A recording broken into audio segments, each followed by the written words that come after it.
ప్రభువైన యేసుక్రీస్తు నామములో ఇండియన్ ఇవాంజలికల్ మిషన్ తరపున మీ అందరికీ శుభములు. UPF and Indian evangelical mission ఒక చక్కని పార్ట్నర్షిప్తో యవనస్తుల్ని రీచ్ అవ్వాలని మరి ఒక సమర్పణ చేసుకొని ముందుకు కొనసాగుతున్న విధానాన్ని బట్టి నేను ప్రభుని స్తుతిస్తూ ఉన్నాను. ఈ సంవత్సరం యాక్చువల్గా యూపీఎఫ్ రిట్రీట్కి వస్తానో లేదో అని కొంచెం డౌట్ ఉండింది, కానీ దేవుడు ఈ చక్కని ఏర్పాటు చేసినందులకై నేను ప్రభుని స్తుతిస్తూ ఉన్నాను. మరొకసారి మిమ్మల్ని అందరినీ చూడగలిగేటువంటి భాగ్యం ప్రభు నాకు ఇచ్చినందుకు నేను ప్రభుని స్తుతిస్తున్నాను. రాత్రి ఇదే సమయంలో దాదాపుగా 10 గంటల వరకు నేను మహబూబ్ నగర్లో వాక్యం చెప్తా ఉన్నాను. నేను రాత్రి 10 గంటల వరకు అక్కడ వాక్యం చెప్పి మార్నింగ్ నేను హైదరాబాద్ వచ్చి ఆ తర్వాత అక్కడి నుంచి ఇక్కడికి రావడం జరిగింది. So nice to see all of you.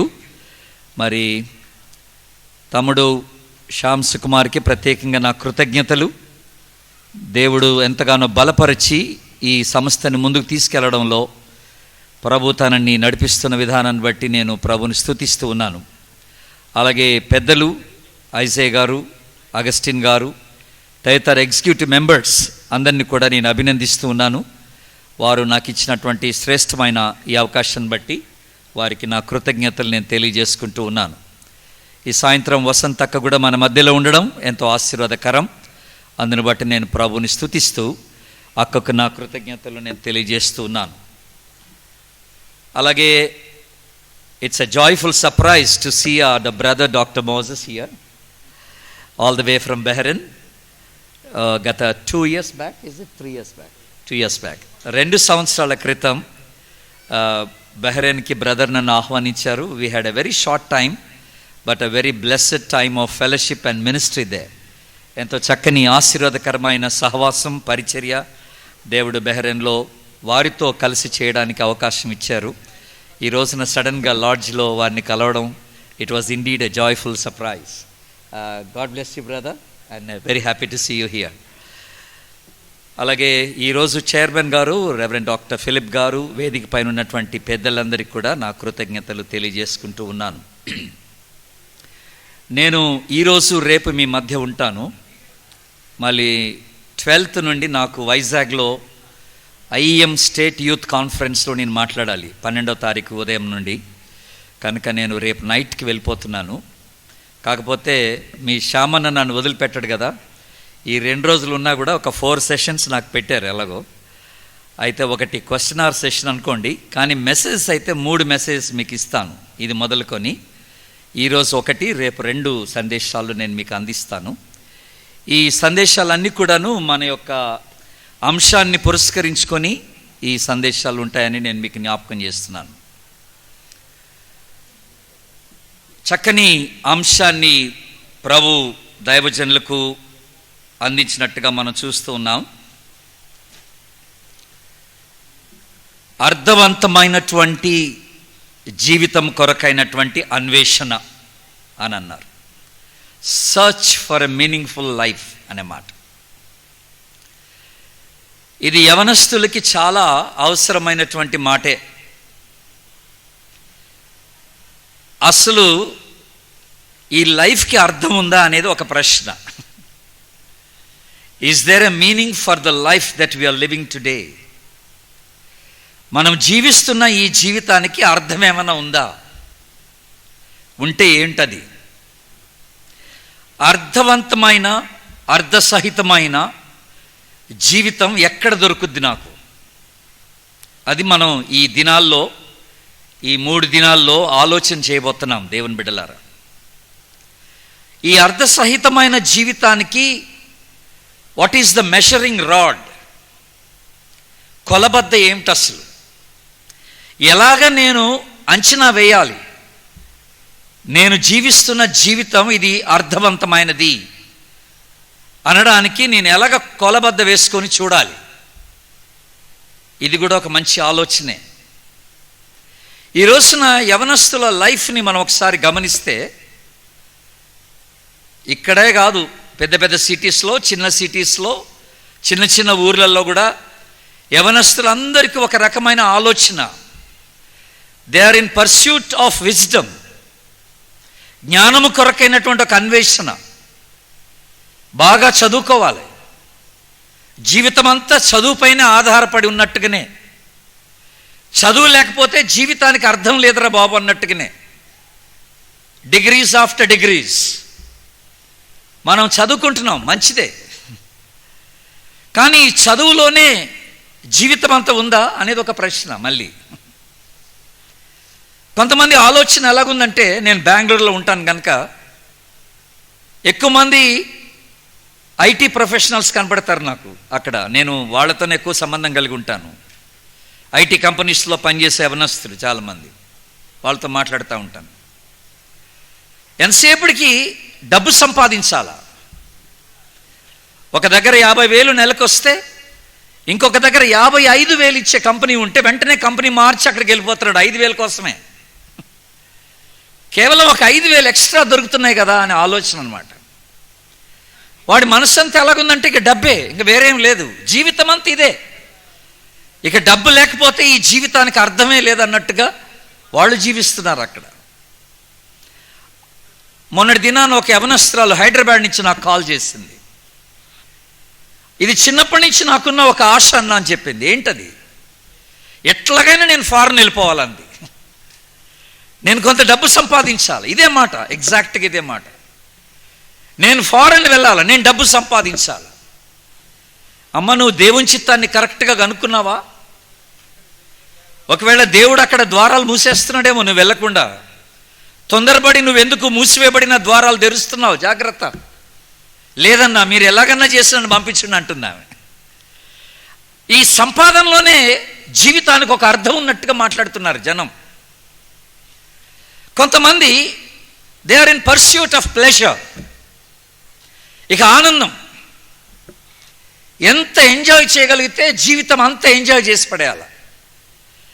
If not now it's never again అన్నట్టుగా. ఇప్పుడు కాకపోతే ఇంకెప్పుడు ఈ ఆనందం మళ్ళీ పొందలేమన్నట్టుగానే. Enjoy the time that you have.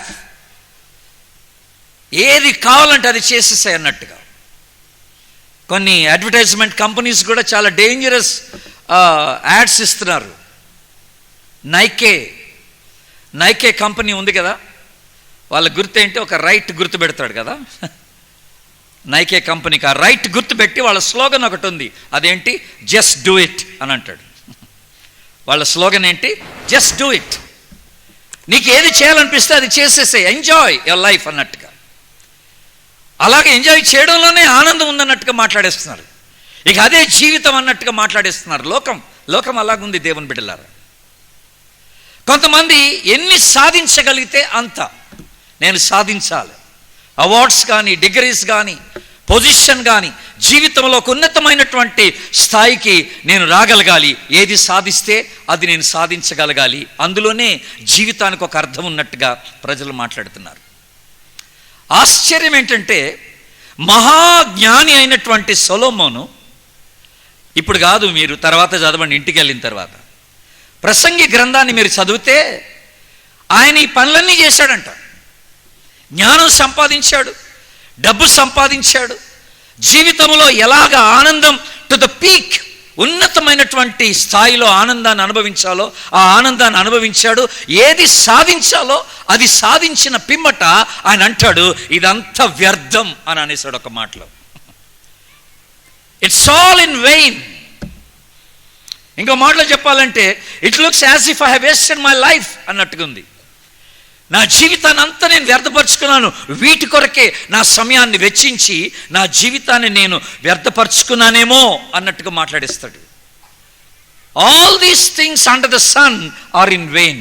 సూర్యుని క్రింద ఇవన్నీ కూడా వ్యర్థం వ్యర్థం వ్యర్థం అని మాట్లాడి ఆయన మనకి ఒక గొప్ప పాఠాన్ని నేర్పిస్తున్నాడు దేవుని బిడ్డలారా. ఎందుకంటే ఇవన్నీ టెంపరరీ థింగ్స్, ఇవన్నీ కూడా తాత్కాలికమైనవే దేవుని బిడ్డలారా. మరి ఇంతకీ ఈ అర్థవంతమైనటువంటి జీవితం ఎక్కడుంది? అసలు ఏది అర్థవంతమైనటువంటి జీవితం? నా జీవితానికి నిజంగా అర్థం ఇచ్చేది ఏంటి ఈ రోజున? అది మనం ఆలోచన చేస్తున్నాం. నేను 3 విషయాలు మాట్లాడతాను ఈ 2 దినాల్లో. ఈ రోజున మొదటి విషయం మాట్లాడబోతున్నాను నేను. The life in Christ gives you meaning అనే మాట. యేసు క్రీస్తు నందలి జీవితం మీకు ఒక అర్థాన్ని ఇస్తుందని మాట్లాడబోతున్నాను ఈ రాత్రి. యేసు క్రీస్తు నందలి జీవితం రేపు ఉదయకాలం సంతుష్టికరమైనటువంటి జీవితం మీకు ఒక అర్థాన్ని ఇస్తుందని మీకు మాట్లాడబోతున్నాను రేపు. ద లైఫ్ ఆఫ్ కంటెంట్మెంట్ అనే మాట. దేవుడు మనకు కలగచేసిన దానిలో సంతృష్టికరంగా ఎలాగ ఉండగలమో దాంట్లోనే అర్థం ఉందిరా అన్నట్టుగా అది మనం రేపు తెలుసుకోబోతున్నాం. రేపు రాత్రి నా చివరి సందేశంలో నేనేం మాట్లాడతానంటే, ఇతరులకు మన జీవితం ఆశీర్వాదకరంగా పెట్టుకొనడంలోనే జీవితానికి ఒక అర్థం ఉందని మాట్లాడబోతున్నాను. Our life should be a blessing for others అనే మాట. అందులో అర్థం ఉంది. You should make an impact in the lives of others. ఇతరుల జీవితం పైన నీ జీవితం ఒక ప్రభావితం కలగ చేయాలి. అందులోనే అర్థం ఉందని రేపు రాత్రి మనం ధ్యానం చేయబోతున్నాం. ఈ 3 అంశాలు ఇలాగా మనం ధ్యానిస్తాం దేవుని బిడ్డలారా. అందుకనే మీరు కూడా ప్రార్థనాపూర్వకంగా వీటికి మీరు అటెండ్ అవ్వాలని నేను జ్ఞాపకం చేస్తూ ఉన్నాను. ఈ రోజున యేసుక్రీస్తు నందలి జీవితం మనకు ఒక అర్థాన్ని ఇస్తుందని మొట్టమొదటిగా మాట్లాడుతున్నాను నేను. ఎందుకని? యేసుక్రీస్తులోనే, ఆ జీవితంలోనే ఎందుకు అర్థం ఉంది అని అంటే, ఒక మాట మీకు జ్ఞాపకం చేస్తాను.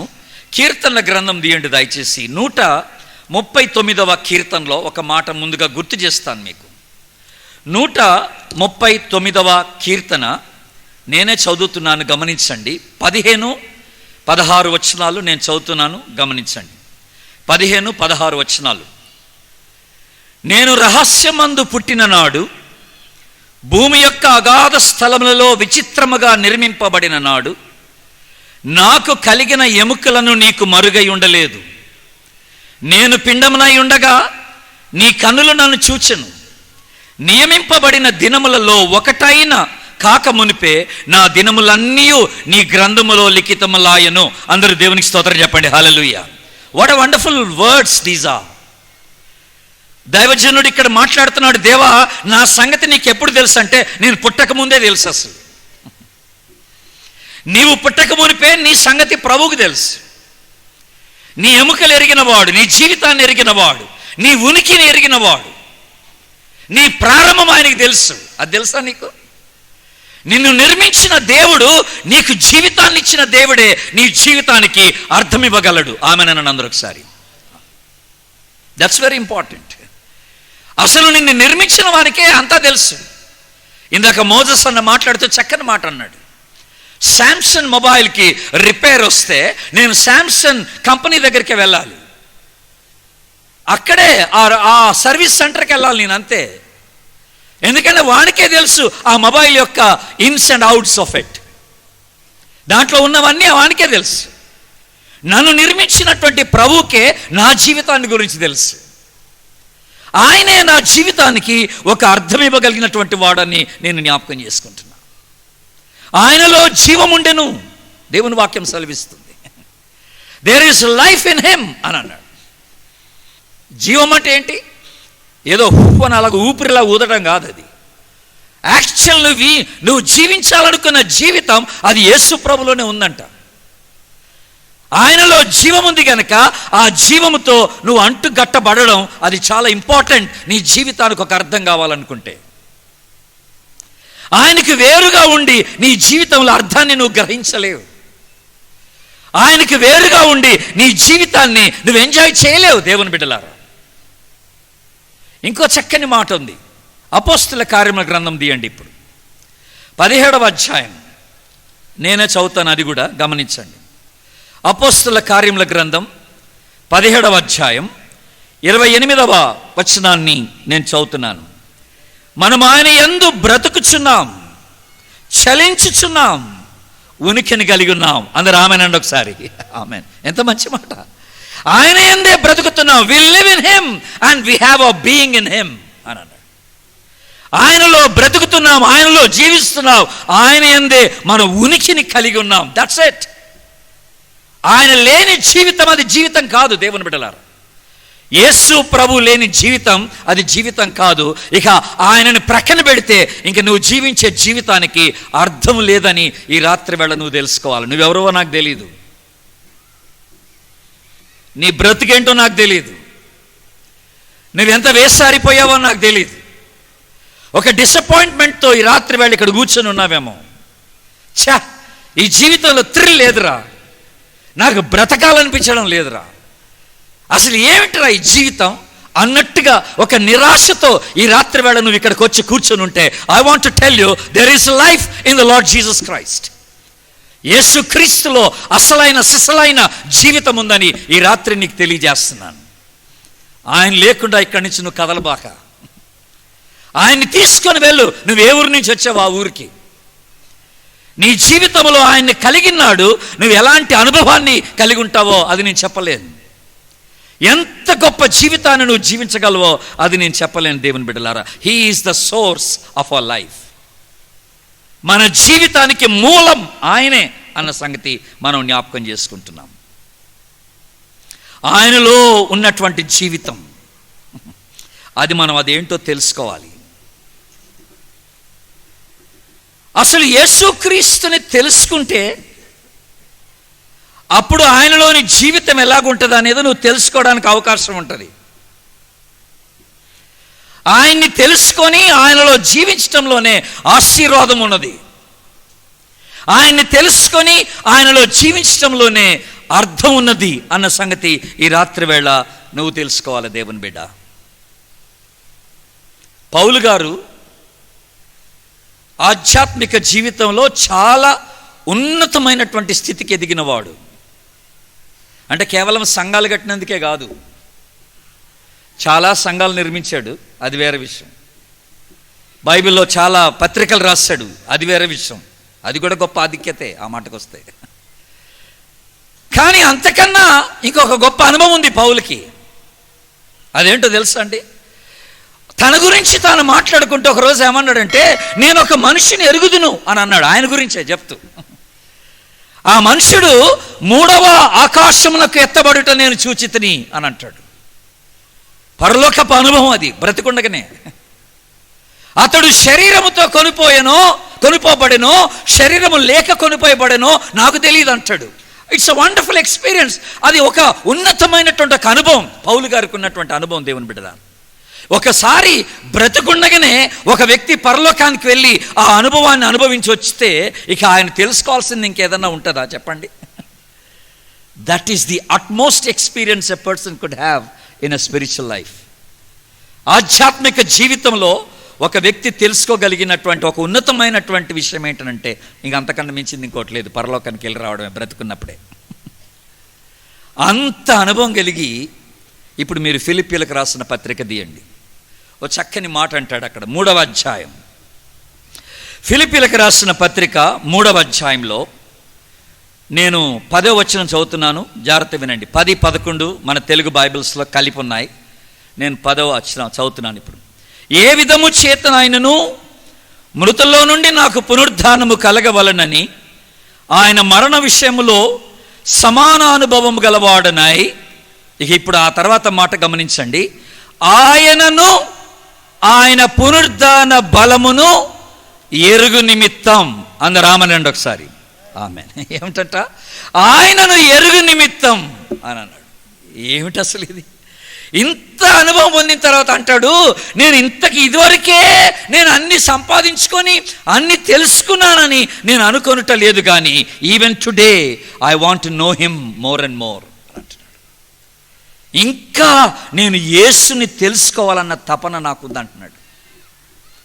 నువ్వు యేసుక్రీస్తుని తెలుసుకునేంత వరకు ఆయన అనుగ్రహించేటువంటి జీవితాన్ని నువ్వు అనుభవించలేవు. దేవుని బిడ్డ, యేసు ఎవరో నువ్వు తెలుసుకోవాలి. నువ్వు రక్షింపబడకపోయినా యేసు నీకెంత తెలుసు అనేది ప్రశ్న ఈ రాత్రి వేళ. ఇద్దరికిని రక్షింపబడిన వారు మీకెంత తెలుసు యేసు ప్రభుని గురించి? ఆయన్ని ఎంత లోతుగా సన్నిహితంగా మీరు ఆయన ఎరిగి ఉన్నారని అడుగుతున్నాను. నేను ఆయన్ని తెలుసుకోవాలని ఆశపడుతున్నాను. ఆయన అనుగ్రహించేటువంటి జీవితం నాలోనికి రావాలంటే మొట్టమొదటిగా ఆయన ఎవరో నేను తెలుసుకోవడం వెరీ ఇంపార్టెంట్. అది మంచి మాట. ఎలా తెలుస్తుంది? How will you know the Lord Jesus? యేసు ప్రభు నువ్వు ఎలా కనుక్కుంటావు? మన థీమ్ టెక్స్ట్లోనే ఉంది, ఆయన్ని వెతికిన వారు ఆయన్ని కనుక్కుంటారు. నీ పూర్ణ హృదయంతో నువ్వు ఆయన్ని వెతికితే నువ్వు ఆయన్ని కనుగొంటావు అని ఉంది. యేసు ప్రభువుని వెతుకుతున్నవాడు జీవితాన్ని వెతుకుతున్నట్టే లెక్క. ఆమెనండి, ఆమె నిజమైన జీవితాన్ని వెతుకుతున్నట్టు లెక్క. దేవుడు పాత నిబంధన కాలంలో మోషేతో అన్నాడు, ప్రత్యక్షపు గుడారాన్ని కట్టమన్నాడు. అది మందిరం లాగనమాట. ఎందుకో తెలుసా? ఓ మంచి మాట అన్నాడు అక్కడ. మీరు ఇప్పుడు నిర్గమాకాండం తీయండి, ఆ మాట మీకు జ్ఞాపకం చేసి మీరందరూ చూస్తే కూడా మంచిది. అది నిర్గమాకాండం 33వ అధ్యాయం, నిర్గమాకాండం 7వ వచనం చదువుతున్నాను, గమనించండి. 7వ వచనం, అంతటా మోషే గుడారమును తీసి పాలెము వెలుపలికి వెళ్ళి పాలెము నాకు దూరముగా దాన్ని వేసి దానికి ప్రత్యక్ష గుడారం అని పేరు పెట్టెను. ఇప్పుడు జాగ్రత్తగా వినండి ఆ తర్వాత మాట. యెహోవాను వెదికిన ప్రతి వాడును పాలెమునకు వెలుపలనున్న ఆ ప్రత్యక్షపు గుడారమునకు వెళ్ళుచు వచ్చెను. ఆమెనండి. ఎంత మంచి మాట ఇది, నాకు బాగా నచ్చింది ఈ మాట. యెహోవాను వెతికే ప్రతివాడు ఆ ప్రత్యక్షపు గుడారమునకు వెళ్ళుచు వచ్చెను అనే మాట. ప్రత్యక్షపు గుడారము అనగా దేవుని సన్నిధి అని అర్థం. సన్నిధికి సాదృశ్యం. దేవుని సన్నిధికి వెళ్తూ రావడం, దేవుని సన్నిధిలో సమయాన్ని గడపడం. దేవా, నాకు ఒకే ఒక్క ఆశ ఉంది నాయన, దావీదంటాడు. నేను నీ సన్నిధిలో ఉండాలి, నీ ప్రసన్నత చూడాలని నేను ఆశపడుతున్నాను అంటాడు. నీవు దేవుని సన్నిధిని ఎంత ప్రేమిస్తావో అంతగా ఆ దేవుని నువ్వు తెలుసుకోవడానికి అవకాశం ఉంటుందని దేవుడిని జ్ఞాపకం చేస్తున్నాడు. దేవుని సన్నిధిలో ఎంత సమయం గడుపుతున్నావు? దేవుని తెలుసుకోవడానికి ఎంత సమయం గడుపుతున్నావు? వాక్యాన్ని ఎంతగానో ధ్యానం చేయగలుగుతున్నావు? ఆయన ఎవరో నీకు తెలుసా? అది చాలా ప్రాముఖ్యమైనటువంటి మాట దేవుని బిడ్డలారా. ఒక రాత్రంతా యాకోబు దేవునితో పోరాడాడు. దేవుని సన్నిధిలో పోరాడిన తర్వాత తెల్లవారుతున్నప్పుడు దేవుడే అన్నాడు, ఇక తెల్లవారిపోతుంది, నేను వెళ్ళిపోతానన్నాడు దేవుడు. అంటే అప్పుడు ఆ యాకోబు ఒక చక్కని మాట అంటాడు. అక్కడ ఏమంటాడో తెలుసా? నీవు నన్ను ఆశీర్వదిస్తేనే కానీ నేను నిన్ను పంపించను అంటాడు. దేవునికి స్తోత్రం చెప్పండి, హల్లెలూయా. ఆ రాత్రి పోరాటంలో యాకోబు తెలుసుకున్నది ఏమిటో తెలుసా అండి? ఆశీర్వాదం అంటూ ఉంటే అది దేవుని నుండే కలగాలనుకున్నాడు. దేవునికి స్తోత్రం చెప్పండి, హల్లెలూయా. నాకు నేనుగా ఎక్కడ ఆశీర్వాదం పొందలేను కనుక తన అనుభవంలో, దేవునితో గడిపిన అనుభవంలో ఈ దేవుని గురించి తను ఏం తెలుసుకున్నాడంటే, ఈయన ఒక్కడే నా జీవితాన్ని ఆశీర్వదించగలడు, ఇక అంతకు మించి నేను ఎక్కడ ఆశీర్వాదం పొందుకోలేను. యెహోవా నీవు ఆశీర్వదించిన ఎడల అది నిత్యము ఆశీర్వదకరముగా ఉండును. ఆమెన్. తెలుసుకోవడం మంచిది. ఇప్పుడు దేవుణ్ణి తెలుసుకున్న తర్వాత మనం ఈ రాత్రి ఏం మాట్లాడుతున్నాం? The life in the Lord Jesus Christ. యేసు క్రీస్తులోని జీవితం, ఇది అర్థాన్ని ఇచ్చేటువంటి జీవితం అని మనం మాట్లాడుతున్నాం.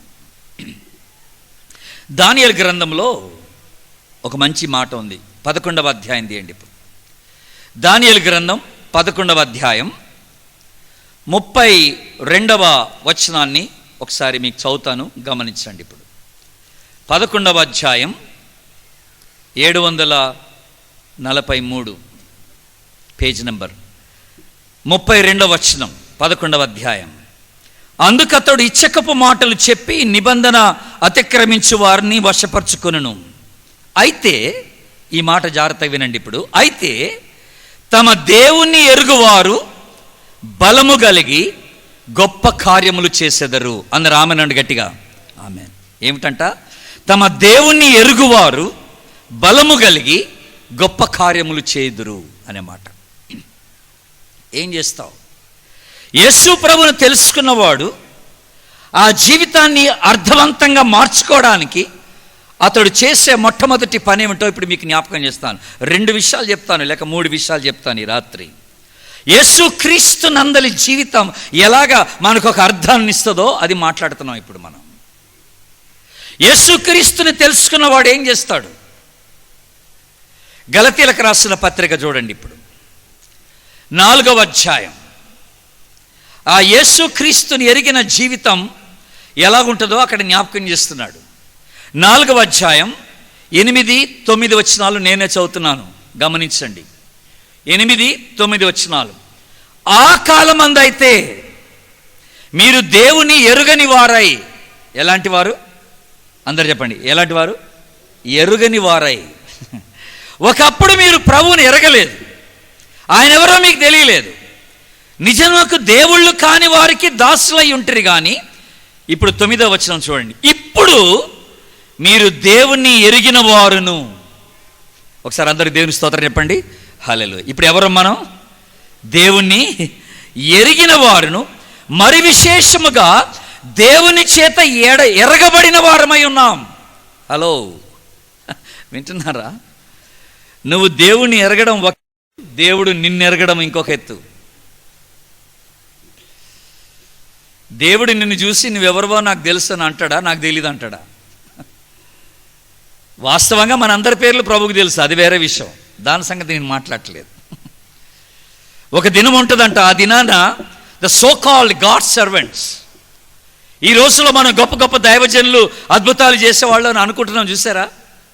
వాళ్ళందరూ ఒక దినాన దేవుని సన్నిధిలో నిలబడితే వాళ్ళు అంటారంట, ప్రభువా నీ నామమును మేము అద్భుతాలు చేయలేదా, దయ్యాలు వెలగొట్టలేదా, మేము ప్రవచించలేదా, భాషలు మాట్లాడలేదా, స్వస్థతలు చేయలేదా, అవన్నీ చెప్తా ఉంటే ప్రభు అంటాడంట, ఐఎమ్ సారీ, మీరెవరో నాకు తెలియదు అంటాడంట. దేవుణ్ణి ఎరిగిన వారును దేవుని చేత ఎరగబడిన వారమునై ఉన్నాము అంటాడు. ఇది 2 ఈక్వల్ ఇంపార్టెంట్.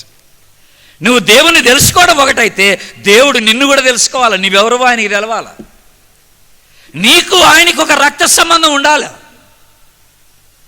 ఆయన రక్తంలో కడగబడిన అనుభవం నీకు ఉండాలి. యేసుక్రీస్తు రక్తంలో కడగబడితే అప్పుడు నువ్వు ఆయన బిడ్డవి, ఆయన కుమారుడివి, ఆయన కుమార్తెవి. ఆమెన్. అలాగా కడగబడకుండా, ఆ రక్త సంబంధం లేకుండా నువ్వు దేవుని దగ్గరకు వచ్చి తండ్రి అని అంటే నువ్వెవరు అంటాడనమాట. దారిన పోయే ఒక వ్యక్తిని చూస్తే నేను డాడీ అని అనలేను గబుక్కని. ఎవడరా నువ్వు అంటాడు కాదా? నేను మా డాడీని చూసే డాడీ అనగలను, ఇంకెవరినో చూసి డాడీ అంటే కుదరదు. ఎందుకంటే ఆ సంబంధం లేదు, అంతే. ఆ రక్త సంబంధం లేదు. నేను ఆయనకు పుట్టలేదు, ఆయన నన్ను కనలేదు, ఎవరో రోడ్డు మీద పోయేవాడు. యేసు ప్రభుకి నువ్వు పుట్టావా? ఆయన రక్తంలో కడగబడిన అనుభవం నీకుందా? నువ్వు ఆయన బిడ్డవేనా అని అడుగుతున్నాను నేను. నువ్వు దేవుణ్ణి ఎరగడం, దేవుడు నిన్ను ఎరగడం ఈక్వల్ ఇంపార్టెంట్. ఇప్పుడు గలతీ పత్రిక 9వ వచనాన్ని చూద్దాం. ఇప్పుడు చూడండి, చక్కని మాట. ఇప్పుడు మీరు దేవుని ఎరిగిన వారును, మరి విశేషముగా దేవుని చేత ఎరగబడిన వారునై ఉన్నారు గనుక బలహీనమైనవి నిష్ప్రయోజనమైన మూల పాఠముల తట్టు మరలా తిరగనేలా, మునుపటి వలె మరలా వాటికి దాసులై ఉండగోరనేలా.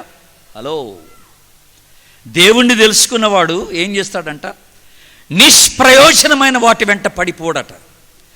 తుచ్చమైనటువంటి వాటికి తమ జీవితాన్ని అప్పగించుకోవడం అనమాట. అది సంగతి. మళ్ళీ పాపానికి దాసుడు కాడు అని చెప్తున్నాడు. దేవుణ్ణి ఎరిగిన వాడు తన జీవితాన్ని పరిశుద్ధంగా నిలబెట్టుకుంటాడు. ఆమెనండి. తుచ్చమైనటువంటి వాటికి తన జీవితాన్ని అప్పగించుకోడు. ఈ లోక సంబంధమైనటువంటి జీవితానికి తన జీవితాన్ని అప్పగించుకోడు. అది మనం జ్ఞాపకం చేసుకుంటున్నాం. అందులో అర్థం ఉందని తెలుసుకుంటాడు అనమాట. యేసుక్రీస్తు నందలి జీవితంలో అర్థం ఉందిరా బాబు. నేను ఈ లోకానికి సమర్పించుకొని లోకస్తులాగా జీవిస్తే దర్ ఇస్ నో వాల్యూ, విలువ లేదు దానికి. మిమ్మల్ని పిలిచిన వాని పిలుపుకి తగినట్టుగా జీవించమన్నాడు. మిమ్మల్ని తన బిడ్డలుగా చేసుకున్న వానికి తగిన జీవితం మీలో కావాలంటున్నాడు. Worthy of his calling. Live lives worthy of his calling అనే మాట. ఆయన పిలుపునకు తగిన జీవితం మనలో ఉండాలని దేవుడు ఆశపడుతున్నాడు. ఆయన్ని సంతోషపెట్టే జీవితం మనలో కనపడాలని దేవుడు ఆశపడుతున్నాడు. దేవుని బిడ్డలారా, your living depends on your knowing. నువ్వు జీవించే జీవితం దేనిపైన ఆధారపడి ఉంటుందంటే, నువ్వు ఆయన ఎంతగా ఎరిగి ఉన్నావో దానిపైన ఆధారపడి ఉంటుంది అన్నమాట. అర్థమైందా దేవుని బిడ్డలారా? ఇది మొదటిది. తుచ్చమైన వాటికి అప్పగించుకోడు యేసు ప్రభుని ఎరిగిన వాడు. రెండోది, యేసు ప్రభుని ఎరిగిన వాడు ఇంకొకటి చేస్తాడు. గలతీలకు రాసిన పత్రికలోనే ఉన్నాం కనుక 2వ అధ్యాయం తీయండి. ఇప్పుడు 20వ వచనం చూద్దాం. 2వ అధ్యాయం 20వ వచనం. నేను క్రీస్తుతో కూడా ఏమి చేయబడి ఉన్నాను? అందరు చెప్పండి. Very good. ఇకను జీవించువాడను. అందరు చెప్పండి. నేను కాదు, క్రీస్తే నా యందు జీవించుచున్నాడు. ఈ మాట అందరు చెప్పండి. ఇకను జీవించువాడను నేను గాను. అందరు చెప్పండి. Very good. యేసుక్రీస్తుని అంగీకరించిన వాడు, యేసుక్రీస్తుని తెలుసుకున్నవాడు ఏం చేస్తాడంట? ఇక నా అంటూ ఉండదన్నాడు. అది it is no more I అని అన్నాడు. ఇంగ్లీష్లో బాగుంది. ఇట్స్ నాట్ ఐ అని అన్నాడు. ఇక నాలో నేను అనేది లేదన్నమాట. అది అర్థం. నాలో నేను అనేది లేదు. ఇక ఐఎమ్ డెడ్. నాలో నేను చచ్చిపోయా.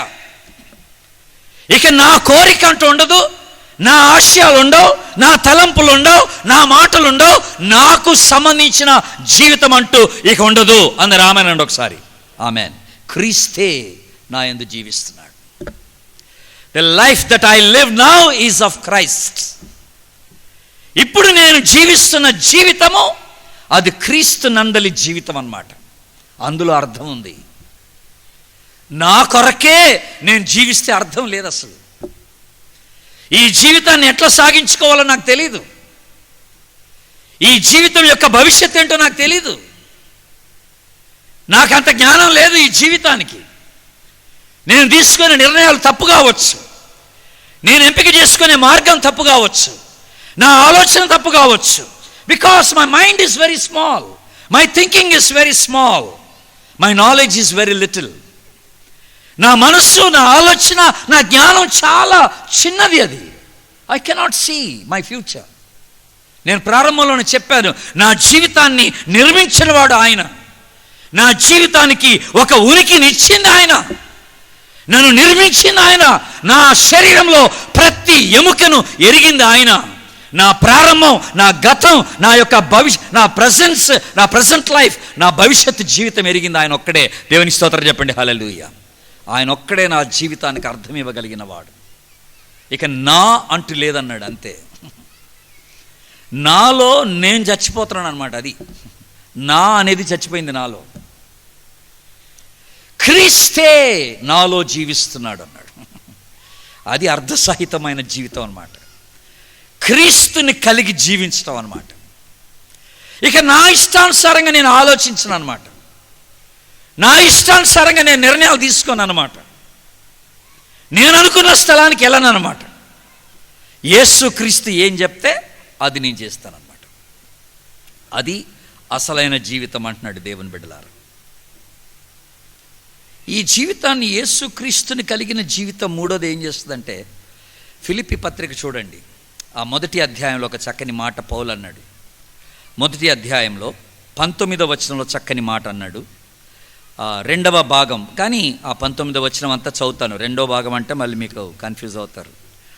మరియు నేను ఏ విషయంలోనూ సిగ్గుపడక ఎప్పటి వలనే ఇప్పుడును పూర్ణ ధైర్యముతో బోధించటం వలన, ఇక ఆ తర్వాత మాట గమనించండి, నా బ్రతుకు మూలముగా నైనను సరే, చావు మూలముగా నైనను సరే, క్రీస్తు నా శరీరమందు ఏం కావాలా? గణపరచబడాలి. అందరూ ఆమెనండి. ఆమెన్. పౌలు ఈ పత్రిక రాసినప్పుడు, ఫిలిప్పీ పత్రిక మొట్టమొదటిసారి జైల్లో పడినప్పుడు రాశాడు. రోమా జైల్లో ఉండి రాశాడు. ఇది చేతికి సంకెళ్ళు, దాదాపుగా 2 సంవత్సరాలు జైల్లో ఉన్నాడు. ఎప్పుడు తెల్లారితే ఎప్పుడు చంపేస్తారో కూడా తెలియదు. ఎవ్రీడే ఒక డౌటే, మళ్ళీ ఉంటానా లేదా అనేది. ఆనాడున్న అధికారులకు ఏదైనా మూడు వచ్చేస్తే పొద్దున్నే తీసుకొచ్చి అతను ఊరి తీసేయండి అంటారు, అయిపోద్ది, మ్యాటర్ ఓవర్. చావు బ్రతుకుల్లో ఉండి అంటున్నాడు, నా బ్రతుకు మూలమున అయినా సరే, నా చావు మూలమున అయినా సరే, క్రీస్తు నా శరీరమందు గణపరచబడాలి. Amen. What a wonderful life it is. A life that honours God. దేవుణ్ణి ఘనపరచగలిగిన జీవితం. యేసుక్రీస్తు నీలో ఉంటే నీకు తెలియకుండానే నువ్వు ఆయన ఘనత కొరకు జీవిస్తావు అన్నమాట. అది సంగతి. నీకు తెలియకుండానే ఆయన ఘనత కొరకు నువ్వు జీవిస్తూ ఉంటావు. And you will count everything as loss. నీ జ్ఞానాన్ని నువ్వు నష్టముగా ఎంచుకుంటావు, నీ ఆస్తిని నష్టంగా ఎంచుకుంటావు, నీ ఆధిక్యతలు నష్టంగా ఎంచుకుంటావు, నీ డిగ్రీస్ నష్టంగా ఎంచుకుంటావు, నీ హోదా నువ్వు నష్టంగా ఎంచుకుంటావు. క్రీస్తే నా జీవితానికి ఒక విలువ, ఒక అర్థం ఇవ్వగలిగినటువంటి వాడని నువ్వు ఆయన మాత్రమే గణపరుస్తావు. దేవుని స్తోత్రం చెప్పండి. హల్లెలూయా. కనుక ఆ క్రీస్తుకి ఈ రాత్రి వేళ నీ జీవితం సమర్పించబడాలి. అప్పుడే ఈ జీవితానికి ఒక అర్థం ఉందని ప్రభువు జ్ఞాపకం చేస్తున్నాడు. చేస్తావా? యేసుక్రీస్తుకి నీ జీవితం సమర్పించుకుంటావా? మీరు నా యందును నేను మీ యందును నిలిచి ఉండి ఎడల మీరు బహుగా ఫలించెదరు. నాకు వేరుగా ఉండి మీరేమీ చేయలేరు. Listen to this. నాకు వేరుగా ఉండి మీరేమీ చేయలేరు. ఈ రాత్రికి ఇది చాలా నేను అనుకుంటున్నాను. యేసుక్రీస్తులోని జీవితానికి ఒక అర్థం ఉంది. దేవుని నీ జీవిత విలువల్ని మార్చగలిగింది ఆయన ఒక్కడే. నీ గమ్యాన్ని ఆశీర్వాదకరంగా మార్చగలిగింది యేసుప్రభు ఒక్కడే. నీ ప్రస్తుత జీవితాన్ని ఆశీర్వాదకరంగా మార్చగలిగింది యేసుప్రభు ఒక్కడే. ఆ యేసుప్రభుకి నీ జీవితాన్ని సంపూర్ణంగా సమర్పించుకొని ఆయన ఇచ్చేటువంటి అద్భుతమైన ఆశీర్వాదకరమైన జీవితాన్ని పొందుకోవాలని నా ప్రార్థన. తలలు వంచండి, ప్రార్థన చేసుకున్నాం. చిన్న ప్రార్థన. ఎవరు లెగొద్దు ఇప్పుడు, నిశ్శబ్దంగా ఎవరి మనసులో వాళ్ళు ప్రార్థన చేసుకోండి.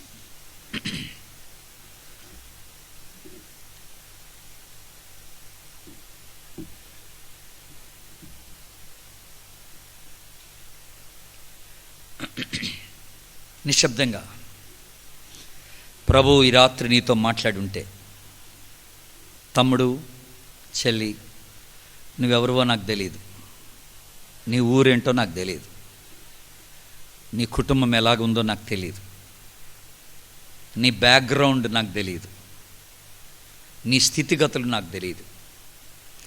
కానీ ఈ రాత్రి నిన్ను క్షుణ్ణంగా ఎరిగిన ఒక వ్యక్తి ఉన్నాడు. ఆయన ప్రభు అయిన యేసుక్రీస్తు.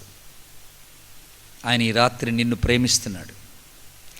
నీకు ఒక చక్కని జీవితం ప్రసాదించాలని యేసుప్రభు ఇష్టపడుతున్నాడు. అర్ధసహితమైన జీవితం ఆయన నీకు ఇవ్వాలని ఇష్టపడుతున్నాడు. నీకు ఇష్టమైతే నీ జీవితంలో ఆయనకు ఒక అవకాశం ఇవ్వాలని నేను కోరుతున్నాను ఈ రాత్రి. ప్రభువా, నన్ను క్షమించు, నేను పాపిని. నువ్వు లేకపోయినా ఈ జీవితాన్ని కొనసాగించుకోవచ్చని నేను ఒక భ్రమలో జీవించాను ఇప్పటి వరకు. ఈ రాత్రి నీవు లేని జీవితం వ్యర్థమని తెలుసుకుంటున్నాను ప్రభువా. ఈ రాత్రి నా జీవితాన్ని మీ చేతుల్లో పెడుతున్నాను. నాలోనికి రండి, నన్ను కడగండి, నన్ను పరిశుద్ధపరచండి ప్రభువా. నన్ను నీ బిడ్డగా చేసుకోండి ప్రభు అని చెప్తున్న వారు ఎవరన్నా ఉంటే మీ చేయెత్తి చూపించండి. నేను మీకోసం ప్రార్థిస్తాను.